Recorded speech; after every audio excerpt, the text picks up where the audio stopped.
नमस्कार मैडम, बहुत बहुत स्वागत है हमारे चैनल पे। प्रयास संस्था जो है सो लगातार बाल विवाह की रोकथाम के लिए जो है सो अग्रसर है और इसकी रोकथाम के लिए अलग अलग जगहों पर में प्रोग्राम कर रही है। हम सबसे पहले जानना चाहेंगे मैडम, आप अपना परिचय देते हुए थोड़ा सा प्रयास संस्था के बारे में हमें जानकारी दें।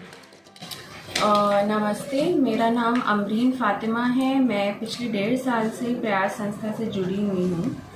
प्रयास का जो स्टार्टिंग पॉइंट था वो 34 इयर्स पहले हुआ 1988 में, जब जहांगीरपुरी में एक बिल्डिंग में बहुत मैसिव तरीके से आग लग गई थी और वहाँ पे काफ़ी बच्चे बेघर हो गए थे, इंजर्ड हो गए थे, उनके पास कुछ सहारा नहीं था। तो उनके लिए फिर एक एक्स-डीजीपी अमोदकर जी जो हमारे हैं फाउंडर, उन्होंने इस संस्था को की शुरुआत की और बच्चों के प्रोटेक्शन के लिए।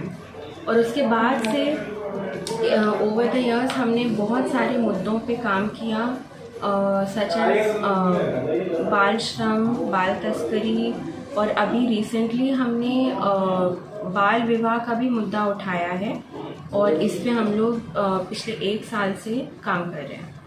मैडम, बाल विवाह जो मुद्दा आपका है, जिसको लेकर के आप आगे आ रही हैं और काम भी कर रही हैं, ये अधिकतर मैडम ग्रामीण क्षेत्रों में देखा जाता है कि माता पिताओं का ये सोच ही होता है कि जो अगर बेटी हो गई, थोड़ी सी बड़ी हो गई तो उसका शादी कर देना चाहिए।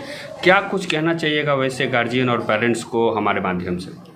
हम यही बोलना चाहेंगे कि बेटियों को पढ़ाइए, उनको एजुकेट करिए, क्योंकि एक जो ये सोच बनी हुई है हमारी बहुत ही ज़्यादा वर्षों से कि लड़कियों की जल्दी से शादी कर दो क्योंकि वो एक बोझ है या उनको अपने घर में जाना है क्योंकि ये उनका घर नहीं होता। ये सारी चीज़ें अपने दिमाग से धीरे धीरे निकालनी होंगी और एक नई सोच लानी होगी हमको कि बेटियां भी उतना ही अचीव कर सकती हैं जितना कि बेटे अचीव कर सकते हैं। बेटियां भी उतना ही सहारा दे सकते हैं माँ बाप को, और वो भी डिज़र्व करते हैं, उनका भी हक है, उनका राइट है कि वो एजुकेट हो और वो भी काम करें, वो भी सोसाइटी में कंट्रीब्यूट करें। और महिलाओं का सिर्फ ये काम नहीं होता कि वो एक घर से दूसरे घर जाएं और फिर घर का ही काम करें। वो अब पुरानी सोच हो चुकी है और हमें एक नई सोच को उनको नहीं पता हो पाता है, जो कि मुखिया लेवल से या वार्ड पार्षद लेवल से होना चाहिए। सही जानकारी उनको नहीं मिलती है। और जहाँ तक गरीबी और शिक्षा की बात है तो सरकार तो अभी 14 साल तक मुफ्त शिक्षा का है, तो ऐसा नहीं कि उनको पढ़ाई में पैसा लग रहा है, लेकिन यही है कि बहुत सारी समस्या घर में है, खासकर लड़कियों के साथ। अब जैसे उसको खाना बनाना है तो स्कूल इसलिए छोड़ना पड़ता है या फिर कोई दुकान जाते हैं, तो इस तरह की बहुत समस्या है जिससे खासकर लड़कियों की शिक्षा बहुत बाधित होती है, या अगर स्कूल आती भी है तो वो देर से आती है। तो ये सारी चैलेंजेज हैं। और मैडम, हम चाहेंगे कि जितने भी व्यूअर्स हमारे देख पा रहे हैं, सुन पा रहे हैं आपको, अगर मान लीजिए कहीं न कहीं बाल विवाह की समस्या आई हो या हो रही हो और अगर वो इसको रोकना चाहें या आपसे कांटेक्ट करना चाहें तो किस तरीके से आपकी मदद मिल सकती है उन्हें?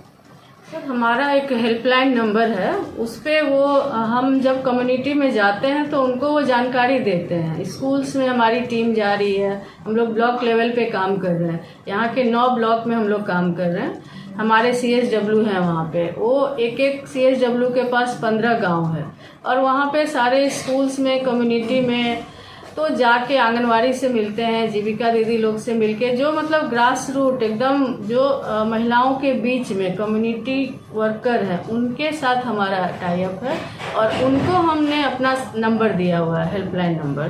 तो कहीं भी अगर शादी हो तो हम लोग बताते हैं कि आप लोग हमें इन्फॉर्म कीजिए, उस नंबर पे आप कॉल कीजिए और बाकी का काम हमारा है, क्योंकि हमारी टीम है और हम लोग गवर्नमेंट के साथ मिलके, SDO BDO के साथ मिलके ही इसको कर रहे हैं। मैडम, हम चाहेंगे कि जो आप एक बार अपना जो टोल फ्री नंबर है, कंप्लेंट नंबर है, अगर जिस पे शिकायत की जा सके, सूचना दी जा सके प्रयास संस्था को, वो नंबर एक बार ज़रूर हमें बताएं। ये नंबर है 928969 2023। बहुत बहुत धन्यवाद, आप सबों का बहुत बहुत धन्यवाद मैडम। और हम आशा करते हैं कि जल्द से जल्द जो है सो पूरे बिहार से नहीं पूरे देश से जो है सो बाल विवाह रुक सके और इसका नामो निशान ख़त्म हो सके। हमारे चैनल के साथ बात करने के लिए आप दोनों का बहुत बहुत धन्यवाद।